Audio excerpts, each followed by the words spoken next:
Assalamualaikum semuanya, balik lagi sama aku Raihana Salsabila. Kali ini aku akan membahas kasus hak asasi manusia dan MOSI. Pasti kalian udah sering dengar kan, yang sempat jadi trending topik 2020 ini. Nah, untuk lebih lanjut aku akan bahas HAM itu apa. Di sebuah negara Indonesia kita itu, HAM, hak asasi manusia, hak dasar atau hak pokok yang ada di setiap manusia dari dia lahir, itu adalah anugerah dari Tuhan Yang Maha Esa. Hak itu nggak bisa diambil, dibeli, apalagi diwarisi. Jadi, di negara Indonesia kita ini yang berbasis dengan hukum, pasti punya dasar peraturan yang harus kita patuhi. Ada beberapa hukum yang harus kita patuhi, salah satunya itu HAM.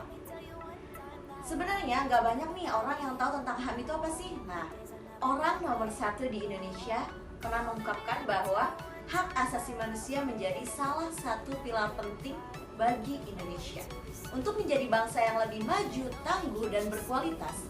Demi mewujudkan hal tersebut, orang pertama di Indonesia kita ini tidak pernah berhenti berusaha menuntaskan berbagai pelanggaran hak asasi manusia, termasuk pelanggaran HAM di masa lalu. Nah, melalui Menko Polhukam, saya telah menegaskan agar penyelesaian HAM masa lalu terus dilanjutkan, yang hasilnya bisa diterima oleh semua pihak dan diterima di dunia internasional. Begitu kata orang nomor 1 di Indonesia kita pada acara peringatan Hari HAM Internasional di Jakarta tanggal 10. HAM di Indonesia kita terus meningkat. Makanya Ketua Yayasan Lembaga Bantuan Hukum Indonesia, Ibu Asfinawati, mencatat tidak ada perkembangan yang signifikan dalam catatan HAM di Indonesia. Menurutnya, kasus-kasus pelanggaran HAM itu masih meningkat. Sampai suatu hari beliau berbicara, pembungkaman kebebasan berpendapat terus meningkat. Perampasan hak-hak masyarakat akan ruang hidup semakin masif. Maka di 2020 ini pasti akan meningkat lagi pelanggaran-pelanggaran selanjutnya. Nah, tercatat juga 3 unsur dari Orde Baru yang membuat pelanggaran HAM semakin banyak terjadi pada masa pemerintahan saat ini. Pertama itu ada proyek Mercusuar, yang mana berbagai proyek strategis itu ada di Indonesia yang dilaksanakan oleh pemerintah kita saat ini itu telah menimbulkan berbagai konflik dengan masyarakat. Nah, katanya akan ada PLTU 56 proyek, smelter 16 proyek, dan juga ada instalasi pengelolaan sampah dari 6 energi proyek. Itu mengerikan sekali, teman-teman. Sampahnya tuh akan dibakar.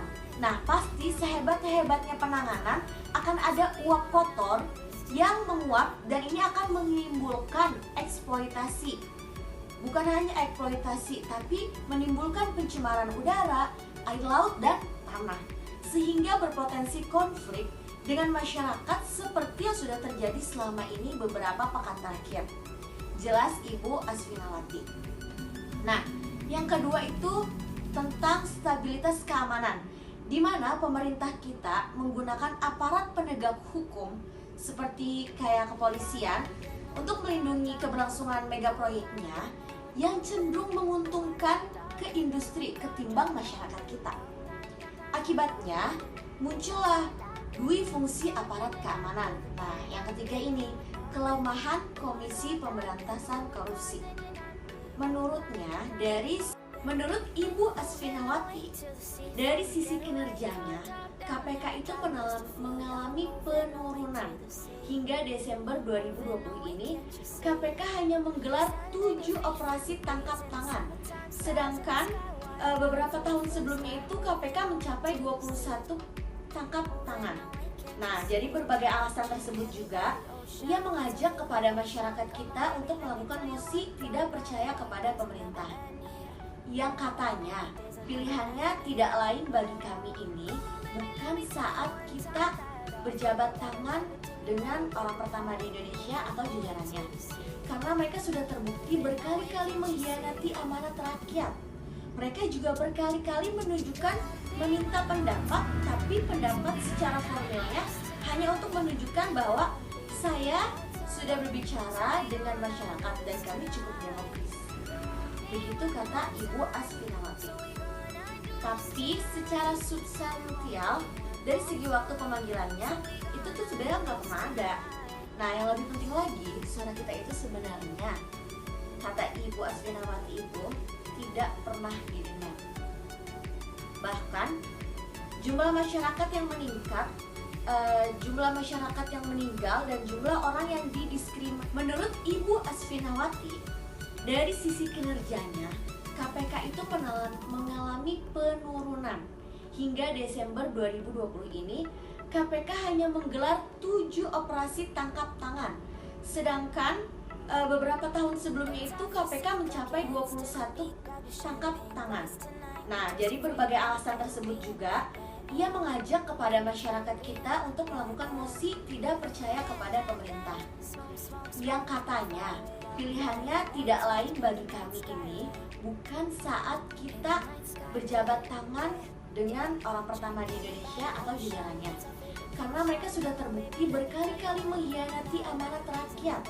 Mereka juga berkali-kali meminta pendapat, tapi pendapat secara formilnya hanya untuk menunjukkan bahwa saya sudah berbicara dengan masyarakat dan kami cukup demokratis.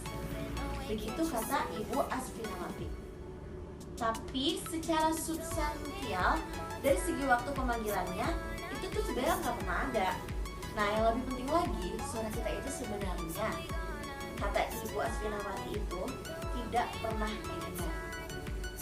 Bahkan, jumlah masyarakat yang meningkat, jumlah masyarakat yang meninggal, dan jumlah orang yang didiskriminasi